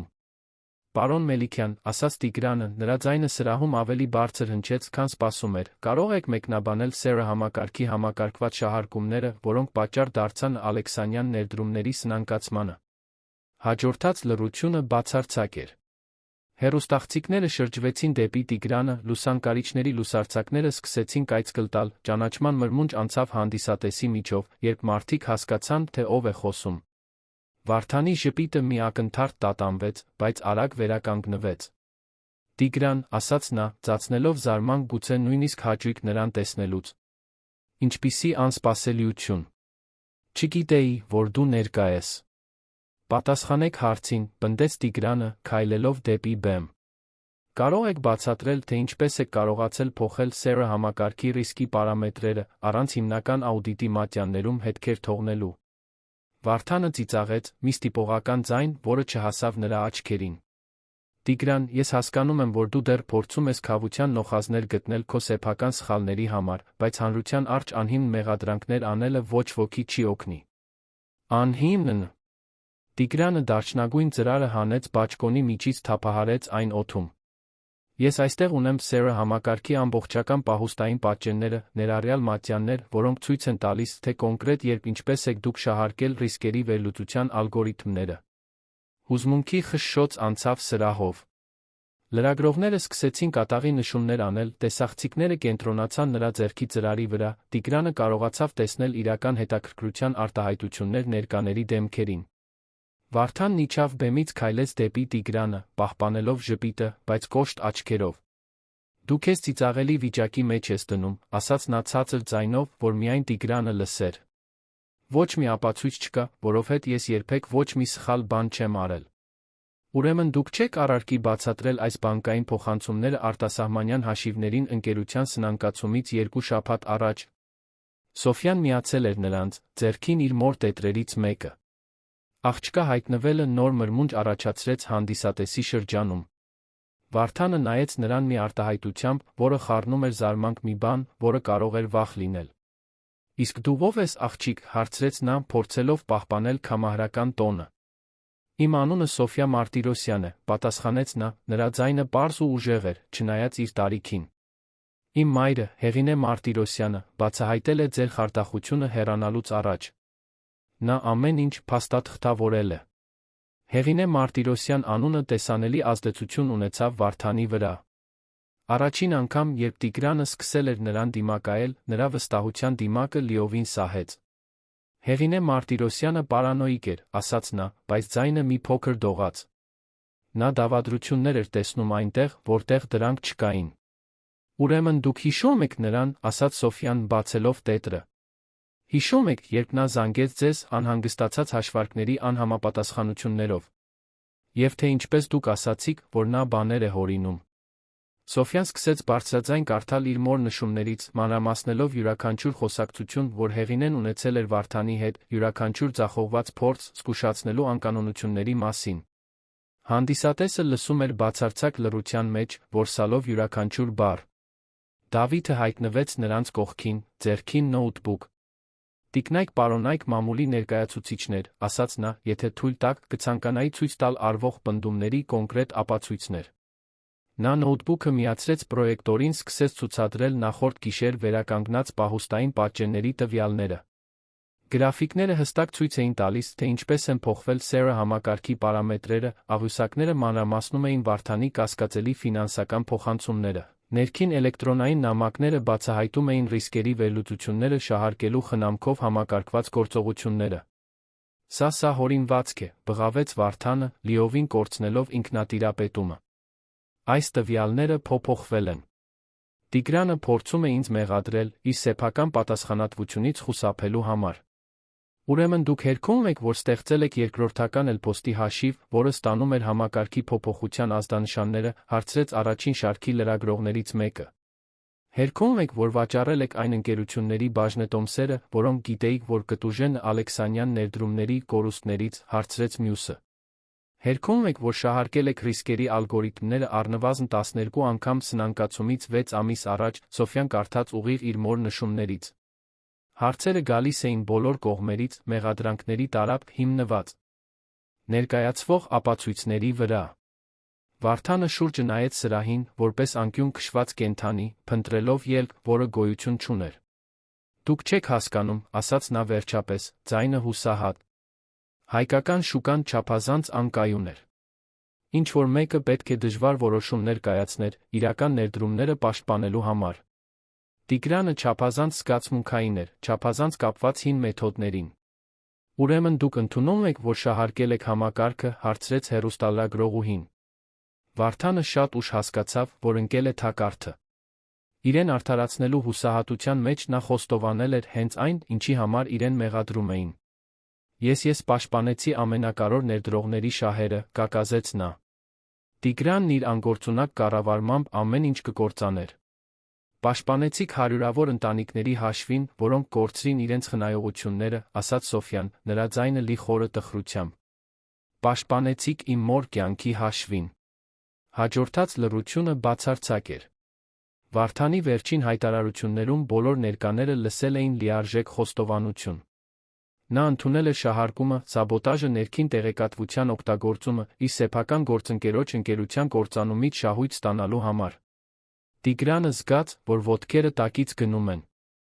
Ամիսներ շարունակ նա կրել էր մեղքի բեռը, հավատալով, որ իր անգործունակությունը կործանել է այդքան շատ մարդկանց կյանքեր։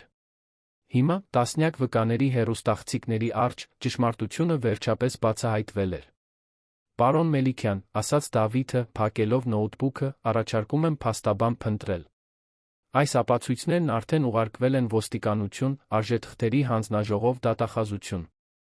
Վարդանը վերջին անգամ շուրջը նայեց սրահին, տեսավ լրագրողների դեմքերը, որոնք արդեն կատաղիորեն գրում էին իրենց հեռախոսներով, հետո պարզապես հեռացավ, ուղեկցվելով այն մարդկանց արամարական հայացքներով, ովքեր րոպեներ առաջ նրան հարգանքով էին վերաբերվում։ Հաջորդ օրերին պատմությունը պայթեց հայկական լրատվամիջոցներում։ Տասնամյակի ամենամեծ ֆինանսական խարդախությունը, գրում էին թերթերը։ Գործարարը շահարկում է համակարգը, գործընկերոջը կործանելու համար, հայտարարում էին լրատվական կայքերը։ 8-ամյա աղջիկը բացահայտում է ֆինանսական դավադրություն, հաղորդում էին հեռուստահաղորդումները։ Վարդան Մելիքյանը ձերբակալվեց 3 օր անց, մեղադրվելով խարդախության, շուկայի շահարկման, ներքին տեղեկատվության օգտագործման մեջ։ Նրա ակտիվները սառեցվեցին, հետաքննությունները բացահայտեցին կոռուպցիոն ցանց, որը տարածվում էր Ալեքսանյան ներդրումներից շատ ավելի հեռու։ Տիգրանի համար հանրային արդարացումը միայն ավելի երկար վերականգնման գործընթացի սկիզբն էր։ Նրա անունը պաշտոնապես մաքրվեց, նրա դեմ հարուցված քրեական գործերը կարճվեցին, մի քանի աշխատանքի առաջարկներ սկսեցին գալ։ Բայց նրա կյանքի ամենակարևոր փոփոխությունը կապված չէր փողի կամ կարիերայի հետ։ Վարդանի բացահայտումից 2 շաբաթ անց Տիգրանը նստած էր սոցիալական աշխատողի գրասենյակում, բռնած Սոֆյայի ձեռքը, մինչ նա ստորագրում էր այն փաստաթղթերը, որոնք պաշտոնականացնում էին նրա որդեգրումը։ Աղջիկը կորցրել էր իր մորը, բայց գտել էր հայր։ Տիգրանը կորցրել էր իր ընկերությունը, բայց գտել էր դուստր։ Հայրիկ, ասաց Սոֆյան, առաջին անգամ օգտագործելով այդ բառը, մայրիկս կհպարտանար մեզնով, այնպես չէ։ Տիգրանը նայեց այն արտասովոր աղջկան, ով մտել էր իր կյանք Աբովյան փողոցի համեստ սրճարանում փոխել ամեն ինչ։ Հեղինե Մարտիրոսյանը ստեղծել էր ոչ միայն խելացի խիզախ դուստր, այլ մի մարդ, ով խորապես հասկանում էր ճշմարտության արդարության արժեքը։ Այո, սիրելիս, ասաց նա, գրկելով նրան։ Մայրդ շատ կհպարտանար։ Մեր երկուսով։ Սոցիալական աշխատողի գրասենյակից դուրս ելանը շարունակում էր իր կատաղի ռիթմը։ Մեքենաները ազդանշան էին տալիս խցանման մեջ, մարդիկ շտապում էին մայթերով, քաղաքը բաբախում էր միլիոնավոր մարդկանց կյանքով, ովքեր հետապնդում էին իրենց երազանքները դիմակայում իրենց մարտահրավերներին։ Բայց Տիգրանի Սոֆիայի համար աշխարհը դարձել էր այլ վայր։ Մի վայր, որտեղ ճշմարտությունը կարող էր հաղթել ստին, որտեղ երեխայի քաջությունը կարող էր տապալել կոռուպցիայի կայսրություն, որտեղ երկու կորած մարդ կարող էին գտնել իրար կառուցել նոր ընտանիք, հիմնված սիրո ազնվության վրա։ 6 ամիս անց Տիգրանը բացեց իր նոր ֆինանսական խորհրդատվական ընկերությունը, մասնագիտացած աուդիտի խարդախությունների հայտնաբերման մեջ։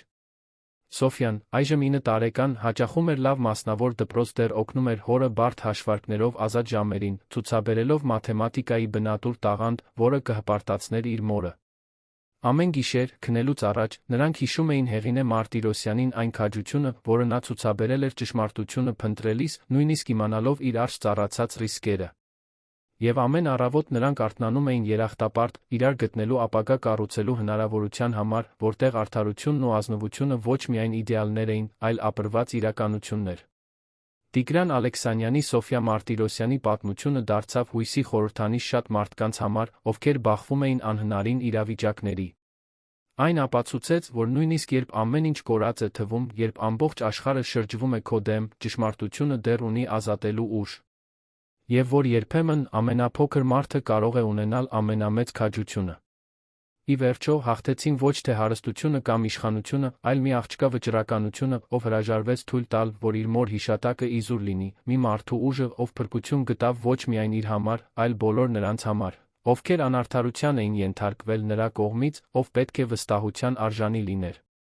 2 տարի անց Ալեքսանյան աուդիտ խորհրդատվություն ընկերության գրասենյակը զբաղեցնում էր Կոմիտասի պողոտայի ժամանակակից շենքի մի ամբողջ հարկ, տեսարանով դեպի Հրազդան գետը Երանը շրջապատող հեռավոր լեռները։ Դա լուսավոր հյուրընկալ տարածք էր, պատուհաններին, բույսերով, սեղաններին ընտանեկան լուսանկարներով, շատ տարբեր այն սառը կորպորատիվ միջավայրից, որը Տիգրանը ճանաչում էր անցյալում։ Սոֆյան, այժմ 10 տարեկան, նստած էր հիմնական գրասեղանի կողքի փոքր սեղանի մոտ, օգնելով հորը վերանայել ֆինանսական հաշվետվությունները։ Նրա շագանակագույն մազերը երկարել էին, հյուսված էին, նա կրում էր փոքրիկ ակնոցներ, որոնք նրան էլ ավելի լուրջ տեսք էին տալիս։ Նրա հետի պատին շրջանակված լուսանկարում ժպտում էր Հեղինե Մարտիրոսյանը, մշտական ներկայություն, որը օրհնում էր նրանց համատեղ աշխատանքը։ Հայրիկ, այս շինարարական ընկերության թվերում մի տարօրինակ բան կա, ասաց Սոֆյան, մատնացույց անելով համակարգչի աղյուսակը։ Նյութերի ծախսերը 3 ամսում 40%-ով աճել են, բայց արտադրության համամասնական աճ չի եղել։ Տիգրանը մոտեցավ, ուսումնասիրելու դստեր բացահայտած տվյալները։ 2 տարի միասին աշխատելով, նա սովորել էր լիովին վստահել Սոֆյայի մաթեմատիկական բնազդին։ Աղջիկը բնատուր տաղանդ ուներ հայտնաբերելու անկանոնություններ, որոնք հաճախ վրիպում էին նույնիսկ փորձառու աուդիտորների աչքից։ Դու ճիշտ ես, ասաց նա, վերլուծելով անհամապատասխանությունները։ Կարող է լինել գների ուռճացում կամ նյութերի յուրացում։ Մեզ ավելի խորը հետաքննություն է պետք։ Ալեքսանյան աուդիտը մասնագիտացել էր կորպորատիվ խարդախությունների հայտնաբերման մեջ, օգնելով ընկերություններին ներդրողներին խուսափել այն տեսակի շահարկումներից, որոնք կործանել էին Տիգրանի նախկին ընկերությունը։ Աշխատանքը բավարարող էր ոչ միայն ֆինանսապես, այլ էմոցիոնալ առումով։ Յուրաքանչյուր բացահայտված խարդախություն, յուրաքանչյուր քանդված սխեմա հաղթանակ էր Վարդան Մելիքյանի նման մարդկանց դեմ։ Գրասենյակի դուռը բացվեց, Դավիթ Մարտիրոսյանը ներս մտավ, ձեռքին փաստաթղթերով լի թղթապանակ 2 բաժակ սուրճ։ Նա դարձել էր ընկերության ոչ պաշտոնական գործընկերը, տրամադրելով տեխնիկական փորձաքննություն, օգնելով ավելի բարդ գործերով։ Քեռու ներկայությունը հիմնարար էր եղել Սոֆյայի համար որդեգրումից հետո առաջին ամիսներին, կամուրջ ստեղծելով նրա նախկին կյանքի նոր իրականության միջ։ Բարի լույս բոլորիդ, ասաց Դավիթը, սուրճը տալով Տիգրանին մի բաժակ տաք շոկոլադ Սոֆյային։ Նորություններ ունեմ Մելիքյանի գործից։ Վարդանի դատավարությունը տել էր ավելի քան 1 տարի, նրա պաշտպանությունը ամեն ինչ փորձել էր մեղադրանքները մեղմելու համար։ Բայց Հեղինե Մարտիրոսյանի հավաքած ապացույցները, զուգորդված հետագա հետաքննություններով, որոնք բացահայտել էին այլ խարդախ սխեմաներ, անհերքելի էին եղել։ Վարդանը դատապարտվել էր 12 տարվա ազատազրկման, բացի այդ, պետք է միլիոնավոր դրամների փոխհատուցումներ վճարեր տուժած ներդրողներին։ Ինչ է պատահել, հարցրեց Սոֆյան, միշտ հետաքրքրված այն գործի զարգացումներով, որը փոխել էր իրենց կյանքը։ Նրա պաշտպանությունս մեկ բողոք է ներկայացրել, բայց դատարանը կրկին մերժել է, բացատրեց Դավիթը։ Դատավճիռը հաստատված է։ Նա կկրի իր պատիժն ամբողջությամբ։ Տիգրանը լուռ բավարարվածություն զգաց։ Նա վրեժ չէր փնտրում, այլ արդարություն։ Յուրաքանչյուր օր, որ Վարդանն անցկացնում էր բանտում, մի օր էր, երբ այլ մարդիկ պաշտպանված էին նրա սխեմաներից։ Առավոտն արագ անցավ առօրյա աշխատանքով, ֆինանսական վերլուծություններով, հաշվետվությունների պատրաստմամբ։ Սոֆյան առավոտյան հաճախում էր մասնավոր դպրոց, կեսօրն անցկացնում գրասենյակում, որտեղ դարձել էր աշխատակիցների համար մի տեսակ թալիսման։ Նա ուներ իր սեփական սեղանը, իր սեփական նախագծերը, նույնիսկ այցեքարտեր, որոնց վրա գրված էր Սոֆյա Ալեքսանյան, կրտսեր խորհրդատու։ Կեսօրին մոտ ընկերության քարտուղարուհին ներքին հեռախոսով հայտարարեց, որ Տիգրանին այցելու կա։ Նա ոչ ոքի չէր սպասում, նրա օրակարգը ազատ էր մինչ կեսօր։ Թող բարձրանա, ասաց նա, հետաքրքրված։ Մի քանի րոպե անց մոտ 40 տարեկան մի կին մտավ գրասենյակ։ Նա էլեգանտ էր, լավ հագնված, կարճ շիկահեր մազերով, կապույտ աչքերով, որոնք կարծես խորը տխրություն էին կրում։ Նա վարանեց դռան մոտ, կարծես վստահ չլիներ, որ պետք է այնտեղ լինի։ Պարոն Ալեքսանյան, ասաց նա, ձայնը մեղմ, բայց լարված։ Իմ անունը Կարինե Ռոստոմյան է։ Հուսով եմ, չեմ անհանգստացնում։ Բնավ, պատասխանեց Տիգրանը, վեր կենալով նրան ողջունելու։ Ինչով կարող եմ օգնել։ Սոֆյան նայեց ակնոցների վրայով, միշտ հետաքրքրված գրասենյակ եկող այցելուներով։ Մեծամասնությունը գործարարներ էին, որոնք անհանգստացած էին իրենց ընկերություններում առկա անկանոնություններով, կամ ներդրողներ, որոնք խաբվել էին, օգնություն էին փնտրում։ Խոսքը ամուսնուս մասին է, ասաց Կարինեն, նստելով առաջարկված աթոռին։ Նա աշխատում էր որպես հաշվապահ Մելիքյան կապիտալում։ Կորցրեց աշխատանքը, երբ ընկերությունը հետաքննվեց, այդ ժամանակվանից դե ամեն ինչ հեշտ չի եղել։ Մելիքյան կապիտալ անունը ստիպեց Տիգրանին կանգ առնել։ Դա այն ընկերությունն էր, որը Վարդանը ստեղծել էր Ալեքսանյան ներդրումներից հեռանալուց հետո, նույն այն վայրը, որտեղ նա կազմակերպել էր իր վերջին խարդախ սխեմաները, նախքան ձերբակալվելը։ Ցավում եմ ձեր ապրածի համար, անկեղծորեն ասաց Տիգրանը։ Շատ անմեղ մարդիկ տուժեցին Վարդան Մելիքյանի գործողություններից։ Հենց դրա մասին էի ուզում խոսել ձեզ հետ, շարունակեց Կարինեն, բացելով փոքրիկ պայուսակը հանելով ծրար։ Իմ ամուսինը, Ռոբերտը, միշտ հավատում էր, որ ձեզ անարդարացիորեն եմ վարվել։ Երբ ամեն ինչ բացահայտվեց, երբ ճշմարտությունը պարզվեց, նա իրեն սարսափելի զգաց, որ չի նկատել, թե ինչ է կատարվում։ Նա ծրարը տվեց Տիգրանին։ Հեռանալուց առաջ Ռոբերտը գրասենյակում որոշ փաստաթղթեր գտավ, որոնք կարող էին կարևոր լինել։ Նա չգիտեր, թե ինչ անել դրանց հետ, բայց միշտ ասում էր, որ մի օր միծ կգտնի օգնելու այն ընտանիքներին, որոնք տուժել են։ Տիգրանը բացեց ծրարը, գտավ մի քանի թուղթ, բոլորը ծածկված ձեռագիր նշումներով, ֆինանսական փաստաթղթերի լուսապատճեններով։ Դա կասկածելի գործարքների մանրամասն գրառում էր, որոնք Ռոբերտը նկատել էր Մելիքյան կապիտալում իր վերջին ամիսների ընթացքում։ Ձեր ամուսինը հեռացել է, նրբորեն հարցրեց Սոֆյան, օգտագործելով նույն նուրբ լեզուն, որը սովորել էր, երբ խոսում էին իր սեփական մոր մասին։ Կարինեն գլխով արեց, արցունքներ հայտնվեցին նրա աչքերում։ 6 ամիս առաջ։ Բժիշկն ասաց, որ սիրտն էր, բայց ես գիտեմ, որ դա մեղքի բեռն էր։ Ռոբերտը շատ ազնիվ մարդ էր։ Բացահայտել, որ աշխատել է Վարդան Մելիքյանի նման մեկի համար, նրան ներսից կործանեց։ Դավիթը մոտեցավ, ուսումնասիրեց փաստաթղթերը։ Այս գրառումները շատ մանրամասն են, ասաց նա։ Ռոբերտը փաստաթղթավորել է գործողություններ, որոնք նույնիսկ պաշտոնական աուդիտորները չեն բացահայտել։ Տիգրանն ավելի ուշադիր ուսումնասիրեց թղթերը։ Դրանք ավելի շատ խարդախ սխեմաների ապացույցներ էին, գործողություններ, որոնք տեղի էին ունեցել նույնիսկ Ալեքսանյան ներդրումների փլուզումից հետո։ Վարդանը շարունակել էր խաբել մարդկանց մինչ վերջին հնարավոր պահը։ Տիկին Կարինե, ասաց Սոֆյան, վեր կենալով իր սեղանից մոտենալով այցելուին, կարող եմ հարցնել, պարոն Ռոբերտը երեխաներ ուներ։ Ուներ, պատասխանեց Կարինեն, ժպտալով արցունքների միջից։ Մի աղջիկ, Անին։ Նա հիմա 12 տարեկան է։ Սոֆյան նշանակալից արտահայտությամբ նայեց Տիգրանին։ Դա նույն արտահայտությունն էր, որը նա օգտագործել էր 2 տարի առաջ Աբովյան փողոցի սրճարանում, երբ որոշել էր, որ նրանք պետք է միասին աշխատեն ճշմարտությունը բացահայտելու համար։ «Հայրիկ», ասաց նա, «կարծում եմ մենք պետք է օգնենք տիկին Կարինեին Աննիին։ Եվ կարծում եմ պարոն Ռոբերտը կցանկանար, որ մենք այս տեղեկություններն օգտագործենք, օգնելու այլ ընտանիքների, որոնք տուժել են»։ Տիգրանը ժպտաց։ Սոֆյան զարգացրել էր ոչ միայն մոր մաթեմատիկական տաղանդը, այլ նրա կարեկցանքն ու արդարության զգացումը։ Աղջիկը բնազդաբար հասկանում էր, որ իրենց աշխատանքը ոչ միայն խարդախություններ հայտնաբերելն է, այլ անմեղ մարդկանց պաշտպանելը։ «Ճիշտ ես», ասաց նա։ «Տիկին Կարինե, այս փաստաթղթերը, որոնք ձեր ամուսինը պահպանել է, կարող են օգնել Վարդան Մելիքյանի այլ զոհերին վերականգնել գոնե կորցրածի մի մասը»։ Հաջորդ 2 ժամվա ընթացքում Կարինեն պատմեց իր ընտանիքի պատմությունը, թե ինչպես էր Ռոբերտը պայքարել դեպրեսիայի դեմ, բացահայտելով, որ օգտագործվել է որպես գործիք։ Խարդախ սխեմաներում, թե ինչպես է նա հիմա միայնակ մեծացնում Անին սահմանափակ միջոցներով։ Դավիթը բացատրեց, թե ինչպես կարող են Ռոբերտի փաստաթղթերն օգտագործվել հետաքննությունները վերաբացելու պոտենցիալ վերականգնելու Վարդանի կողմից թաքցված ակտիվները։ Սոֆյան, իր հերթին, Կարինեին ցույց տվեց, թե ինչպես է ընկերությունն աշխատում, ինչպես են նրանք անձնական ողբերգությունը վերածել բարիքի ուժի։ «Գիտեք», ասաց Կարինեն, պատրաստվելով հեռանալու, «Ռոբերտը միշտ ասում էր, որ վատ բաները երբեմն պատահում են, մեզ սովորեցնելու, թե ինչպես լինել ավելի լավ մարդիկ։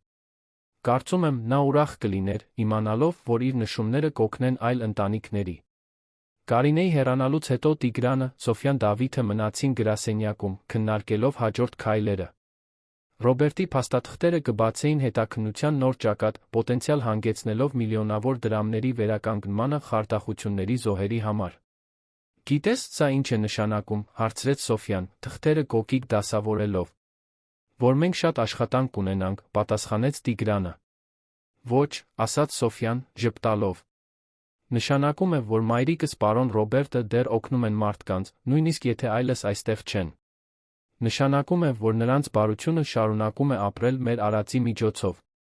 Տիգրանը նայեց իր արտասովոր դստերը, մի աղջկա, ով սովորել էր ցավը վերածել նպատակի, ողբերգությունը առաքելության։ Հեղինե Մարտիրոսյանը ստեղծել էր իսկապես յուրահատուկ մեկին, ով աշխարհը տեսնում էր ոչ միայն որպես լուծման ենթակա խնդիրների վայր, այլ որպես մի վայր, որտեղ միշտ հույս կա նրանց համար, ովքեր պատրաստ են պայքարել ճիշտի համար։ Կեսօրին, երբ Սոֆյան դպրոցում էր, Տիգրանն անսպասելի զանգ ստացավ։ Հեռուստատեսային պրոդյուսեր էր, որը հետաքրքրված էր իր Սոֆյայի պատմության մասին վավերագրական ֆիլմ նկարահանելով։ Առաջարկը գայթակղիչ էր, պատմել իրենց պատմությունը միլիոնավոր մարդկանց, ոգեշնչել ուրիշներին, ովքեր բախվում էին դժվար իրավիճակների։ Բայց երբ Սոֆյան վերադարձավ դպրոցից, նա նշեց առաջարկի մասին, աղջիկն անմիջապես գլուխը թափահարեց։ «Հայրիկ, մեր պատմությունը պետք չէ հայտնի լինի, որպեսզի կարևոր լինի», ասաց նա։ «Կարևորն այն է, որ մենք շարունակենք օգնել տիկին Կարինեի նման մարդկանց։ Մայրիկս միշտ ասում էր, որ իսկական հերոսությունը տեղի է ունենում, երբ ոչ ոք չի նայում»։ Տիգրանը համաձայնեց։ Նրանք իրենց նպատակը գտել էին ոչ թե փառքի կամ հանրային ճանաչման մեջ, այլ ուրիշներին պաշտպանելու լուռ աշխատանքում նրանցից, ովքեր կչարաշահեին իրենց վստահությունը։ Այդ գիշեր, մինչ Սոֆյան իր տնային աշխատանքն էր անում Արաբկիրի իրենց բնակարանի խոհանոցի սեղանին, Տիգրանը ընթրիք էր պատրաստում, մտածում, թե ինչպես են փոխվել իրենց կյանքերը։ 2 տարի առաջ նա կործանված մարդ էր, ապրում էր կենտրոնում վարձակալած սենյակում, հավատալով, որ իր կյանքն ավարտվել է։ Հիմա նա ուներ դուստր, որին սիրում էր աշխարհում ամեն ինչից շատ, բարգավաճող ընկերություն, որը փոփոխություն էր բերում մարդկանց կյանքում, մի նպատակ, որը իմաստ էր տալիս յուրաքանչյուր օրվան։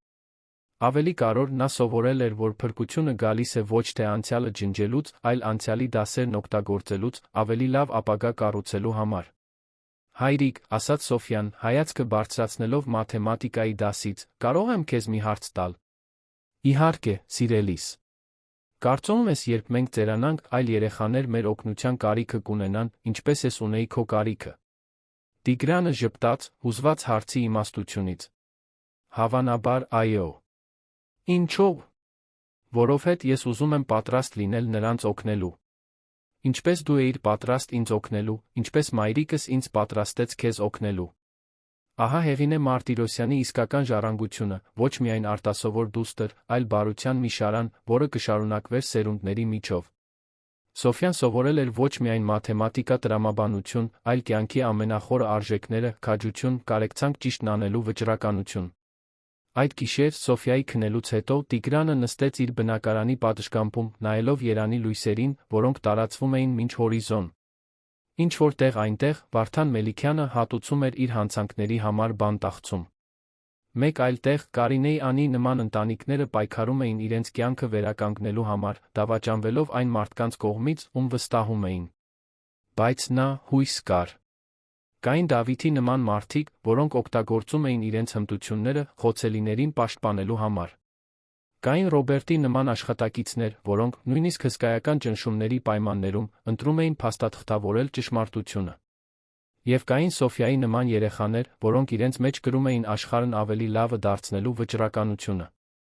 Պատմությունը, որը սկսվել էր Աբովյան փողոցի համեստ սրճարանում, վերածվել էր մի բանի, որը շատ ավելին էր, քան մի մարդու անձնական փրկությունը կամ մի խիզախ աղջկա արդարության որոնումը։ Այն դարձել էր ապացույց, որ նույնիսկ ամենամութ պահերին, երբ ամեն ինչ կորած է թվում, դեռ հնարավոր է լույս գտնել։